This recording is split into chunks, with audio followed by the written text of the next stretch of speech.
Hi guys welcome to माय YouTube channel ST production Assam आं दिनै नोंथांमोननि सेराव फिन मोनसे गोदान भिडिअ लाना फैदों आरो बेजों लोगोसे नैबे फैबाय थानाय 2025 नि गोदान बोसोरनि गाहाम हामलायनायखौ नोंथांमोन बयनिसिमबो गोसो गोथारै बावहरनाय जाबाय।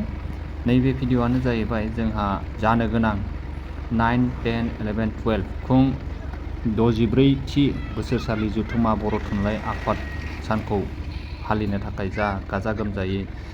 लाहार फाहार खालामबाय थानाय जादों बेखौ आं एसे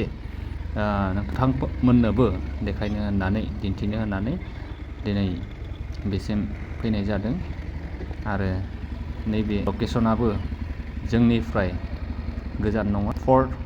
3 किल'मिटार डिसटेन्सनि नायलांबाय थादो नोंथांमोना बेसेबां आग बारायदों